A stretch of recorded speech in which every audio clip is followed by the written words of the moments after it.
توبہ کرنے والے بنو، میں تمہارے سارے معاف کروں گا۔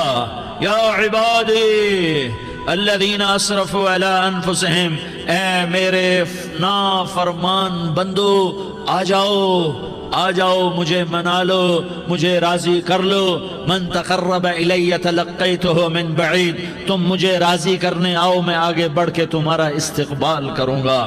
کوئی ناراض، میں کسی سے ناراض ہو جاؤں، وہ مجھے منانے آئے تو میں اس کا استقبال کروں گا یا منہ موڑ کے بیٹھوں گا اور اسے سلواتیں سناؤں گا، جلی کٹی سناؤں گا؟ میرا رب کہتا ہے لیاری کا جو مجھے راضی کرنے آتا ہے میں آگے بڑھ کے اس کا استقبال کرتا ہوں۔ میں کہتا ہوں آجا میرا بندہ، میں تو کب سے تیرے انتظار میں تھا کہ کب توبہ کرے گا اور میں معاف کروں گا، کب توبہ کرے گا اور میں معاف کروں گا۔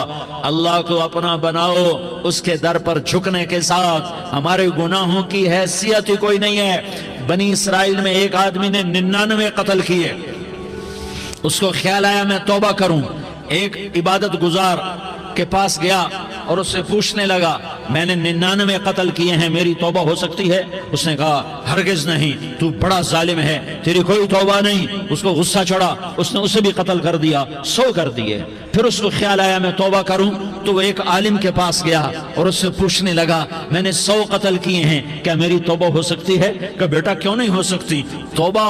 ہائے ہائے ہائے ہائے ہائے۔ میرا رب ایک مثال دیتا ہے، کہتا میرا بندہ تو اتنے گناہ کر کہ زمین کو بھر دے، اس خلا کو بھر دے، چاند تاروں ستاروں کو بھر دے، اتنے گناہ کر کہ آسمان کی چھت کو لگا دے، زمین سے اٹھا اور آسمان کی چھت کو لگا دے۔ اتنے گناہ کرنے کے بعد صرف ایک دفعہ کہہ دے یا اللہ معافی دے دے تو میں سارے ہی معاف کروں گا، سارے معاف کروں گا، ولا ابالی، اور مجھے کوئی پرواہ نہیں ہوگی۔ انہوں نے کہا بیٹا گناہوں کی معافی تو یقیناً ہے لیکن توبہ کا ہونا ضروری ہے، تیری توبہ پکی ہونے کے لیے یہ ماحول چھوڑنا ضروری ہے۔ تو یہ بستی چھوڑ کے اس بستی میں چلا جا، وہاں نیک لوگ رہتے ہیں، ان کی صحبت میں تو رہے گا تو تیری توبہ پکی ہو جائے گی۔ اس نے کہا میری معافی ہو جائے، میری معافی ہو جائے، میں ہر کام کرنے کو تیار ہوں۔ بوریا بستر اٹھایا، جو تبلیغ والے کہتے ہیں گھر چھوڑو، لیاری چھوڑو، بستر اٹھاؤ اور چلے کے لیے نکلو، 4 مہینے کے لیے نکلو کہ اپنی توبہ کو پکا کرو، ورنہ ماحول کی گندگی پھر آدمی کو گرا دیتی ہے، پھر گرا دیتی ہے، پھر گرا دیتی ہے۔ وہ نکلا، راستے میں موت آئی، جب موت نے جھٹکا دیا تو اس نے چھلانگ لگائی اس نیک لوگوں کی بس کی طرف، وہ ایسے اس کے ہاتھ اس کے آگے اور پورا جسم ایسے آگے پھیلا ہوا۔ اللہ تعالیٰ نے لیاری والوں کو قصہ سنانا تھا تو دونوں فرشتے بھیج دیے، جنت کا بھی آ گیا، جہنم کا بھی آ گیا۔ جہنم والے کہنے لگے مجرم ہے ہتھ کڑی لگاؤ، جنت والے کہنے لگے مہمان ہے سہرے پہناؤ۔ جہنم والے کہنے لگے توبہ ادھوری ہے، ابھی توبہ پکی نہیں ہے، ابھی نیک لوگوں کے شہر کو پہنچا ہی نہیں ہے کہ موت آ گئی۔ اور جنت کے میں کہنے لگے نہیں نہیں نہیں، توبہ ارادے سے ہو جاتی ہے، ارادہ کر لیا توبہ ہو گئی، ہمارا مہمان ہے۔ اللہ نے تیسرا فرشتہ بھیجا، جاؤ فیصلہ کرو۔ کیا فیصلہ کرو؟ وہ یہاں مرا پڑا ہے، یہ اس کی بستی ہے، یہ نیک لوگوں کی بستی ہے، وہ یہاں مرا پڑا تھا۔ اللہ تعالیٰ نے کہا فیصلہ کیا کرتا ہوں کہ یہ فاصلہ ناپو، اگر گھر کے قریب ہے تو دوزخ والے لے جاؤ، اگر نیک لوگوں کی بستی کے قریب ہے تو جنت والے لے جاؤ، یہ میرا فیصلہ ہے۔ ہائے ہائے واہ میرا رب، میں تیرے قربان۔ ہوا کیا تھا؟ وہ گھر کے قریب تھا اور نیک لوگوں کی بستی سے دور تھا۔ جب ناپنے لگے تو اللہ تعالیٰ نے ادھر والی زمین سے کہا جو نیک لوگوں کی بستی کی طرف سے تھی، اللہ تعالیٰ نے اس زمین سے کہا سکڑ جا، اور جو گھر والی زمین تھی اس کو کہا پھیل جا۔ ادھر کی زمین کو پھیلا دیا اور ادھر کی زمین کو سکیڑ دیا۔ جب ناپا گیا تو وہ نیک لوگوں کی بستی کے قریب ہوا۔ اللہ نے کہا لے جاؤ جنت میں، ہم نے معاف کر دیا۔ اور یہ تو بنو اسرائیل کا آدمی ہے، ہم تو محمد مصطفیٰ صلی اللہ علیہ وسلم کے امتی ہیں۔ ایک بنو اسرائیل کا آدمی، اس کا نام تھا کفل، اور روزانہ رات کو نئی لڑکی اس کے پہلو میں آتی، شراب کا دور چلتا اور زنا کا سے منہ کالا کرتا۔ ایک رات ایک لڑکی کو 60 دینار دے کر لایا۔ 60 دینار کوئی 10 لاکھ روپیہ بنتا ہے۔ کیا مال تھا کہ ایک رات کا 10 لاکھ دے کر آیا۔ جب کمرے میں داخل ہوا تو وہ لڑکی رو رہی تھی، تو کفل نے پوچھا کیوں رو رہی ہو؟ میں نے زبردستی تو نہیں کیا۔ تو وہ اس نے روتے ہوئے کہا کفل میں پیشہ ور عورت نہیں ہوں، میں عزت دار عورت ہوں، مجھے بھوک نے یہاں تک پہنچایا ہے۔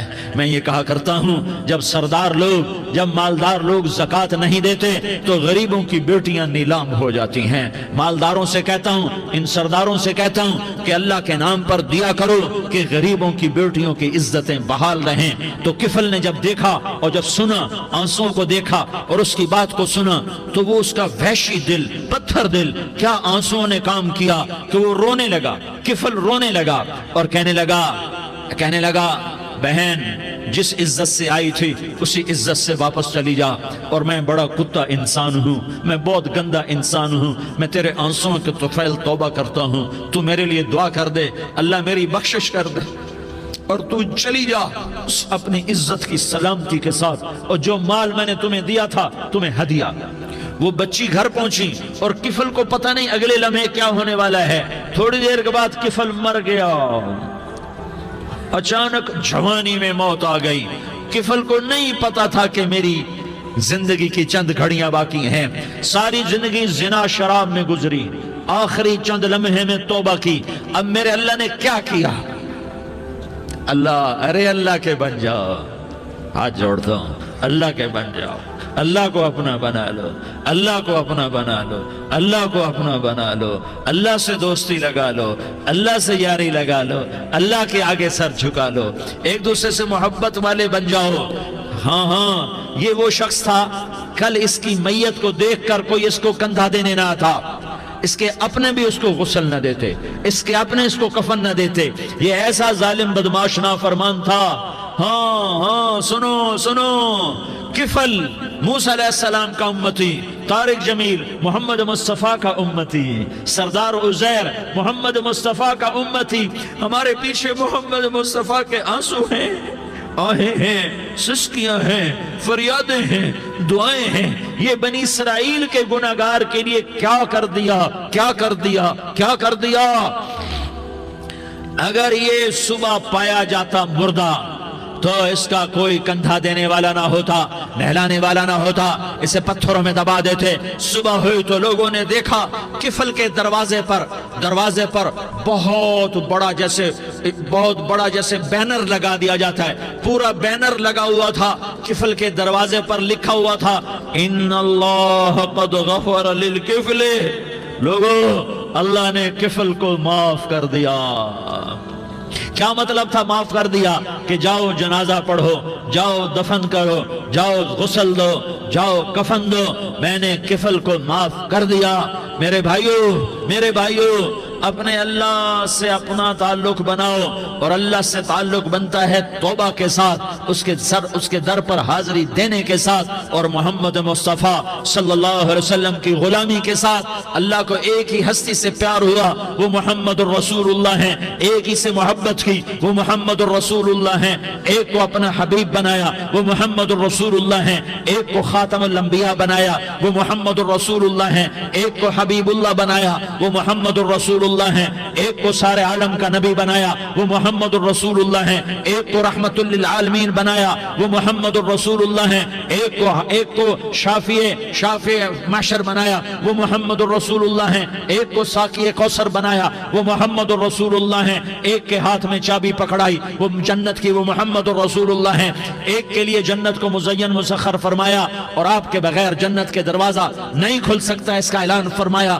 وہ محمد الرسول اللہ ہیں۔ اللہ سے جڑنے کا سردار عزیر ہو یا اس کا گنمین ہو، طارق جمیل ہو یا اس کا ملازم ہو، دونوں کے لیے ایک ہی راستہ ہے۔ یہ میری بہنیں جو جمع ہیں ان کے لیے ایک ہی راستہ ہے کہ حضرت محمد مصطفیٰ صلی اللہ علیہ وسلم کی غلامی میں آ جائیں، ان کے طریقوں پر آ جائیں، ان کے راستوں پر آ جائیں، ان کی زندگی کو اپنی زندگی بنا لیں۔ میرے نبی کی زندگی محفوظ ہے، یہ کائنات کا سب سے افضل، سب سے اعلیٰ، سب سے برتر، سب سے اجمل، سب سے اکمل، سب سے ابہا، سب سے انور، سب سے اتم، سب سے اجل، سب سے انور، سب سے کمال والا، جمال والا، حسن والا، محمد بن عبداللہ بن عبد المطلب بن ہاشم بن عبد مناف بن قصی بن کلاب بن مرہ بن کعب بن لوی بن غالب بن فہر بن مالک بن نضر بن کنانہ بن خزیمہ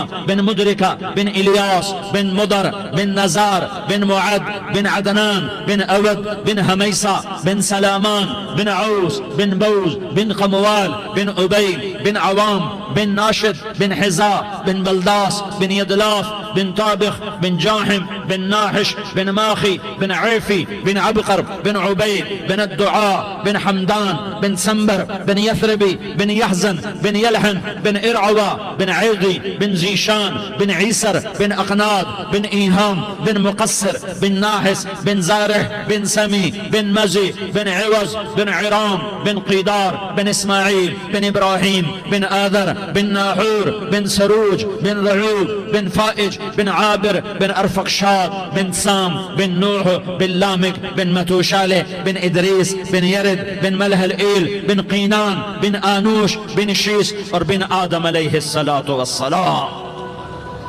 یہ میرے نبی کا نسب ہے، یہ میرے نبی کی پیڑھی ہے۔ دنیا میں کسی سردار کا نسب محفوظ نہیں، کسی سردار کی پیڑھی محفوظ نہیں، کسی بادشاہ کا نسب محفوظ نہیں، کسی بادشاہ صدر وزیر کی پیڑھی محفوظ نہیں۔ یہ محمد مصطفیٰ ہے، یہ محمد ہے، یہ احمد ہے، یہ ماہی ہے، یہ حاشر ہے، یہ عاقب ہے، یہ فاتح ہے، یہ خاتم ہے، یہ ابو القاسم ہے، یہ طٰہٰ ہے، یہ یاسین ہے۔ جو امت کے لیے جتنا میرا نبی رویا کوئی نہ رویا، جتنا تڑپا کوئی نہ تڑپا، جو دکھ میرے نبی نے دیکھے اس امت کو بنانے میں، بچپن سے لے کر دنیا سے جانے تک کوئی نبی نہیں دیکھ سکتا۔ کوئی نبی ایسے یتیم پیدا نہیں ہوا، کوئی نبی ایسے یتیم پیدا نہیں ہوا، کوئی نبی ایسے فقر میں پیدا نہیں ہوا کہ کوئی عورت دودھ پلانے کے لیے تیار نہ ہو۔ کسی نبی کی ماں کو اللہ نے ایسے جنگل میں موت نہیں دی جیسے میرے نبی کی ماں کو اللہ نے جنگل میں اٹھایا۔ کسی نبی کی ماں کو اللہ نے اتنے بچپن میں موت نہیں دی جیسے میرے نبی کو میرے نبی کی ماں کو میرے اللہ نے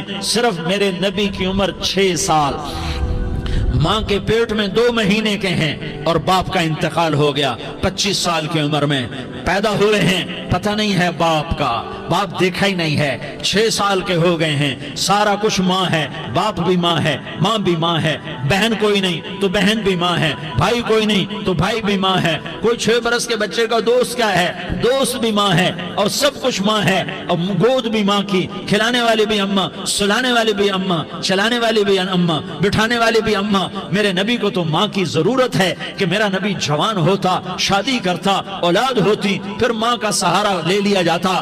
ہائے میں قربان جاؤں، میرے نبی کی عمر 6 سال اور آپ مدینہ گئے ہیں اپنی ماں کے ساتھ، اپنے باپ کی اپنے خامند کی قبر کی زیارت کے لیے حضرت آمنہ نے سفر کیا، وہاں پہنچی، 1 مہینہ قیام کیا، واپسی شروع ہوئی۔ ابوا کے مقام پر 3 افراد، ام ایمن، میرا نبی، میرے نبی کی ماں، 3 افراد۔ سن 2000 میں میں ابوا گیا، ابوا کے آگے جنگل میں گیا اور حضرت آمنہ کی قبر کو ڈھونڈا۔ میں نے زندگی سفروں میں گزار دی، میری زندگی ساری سفروں میں گزری، اور سفروں میں کیفیات واردات مختلف دیکھی۔ میں بیت اللہ کے اندر 2 دفعہ داخل ہوا اور وہاں نمازیں پڑھی، نفل پڑھے، پر جو کیفیت میں نے حضرت آمنہ کی قبر پہ دیکھی میں نے بیت اللہ کے اندر بھی نہ دیکھی، کہ میں وہاں کھڑا ہوا 1400 سال پیچھے دیکھ رہا تھا، چاروں طرف جنگل تھا، چاروں طرف کالے پہاڑ تھے اور کانٹے دار جھاڑیاں تھیں، اور چھوٹے چھوٹے کیکر تھے اور سخت ان کے کانٹے تھے، بڑے بڑے پتھر تھے، نوکیلے سنگریزے تھے اور سیاہ کالے پہاڑ تھے، اور چاروں طرف سن 2000 میں انسان نام کی شے نہ تھی۔ 14 صدی پیچھے میں نے مڑ کے دیکھا کہ میرے نبی کی ماں صرف 25 سال کی عمر میں ہارٹ اٹیک نے پکڑا اور آپ گری، ایسے اوپر چبوترا سا تھا، کوئی 40-50 فٹ اونچا پہاڑ ہے جہاں میرے نبی کی ماں پر موت نے وار کیا۔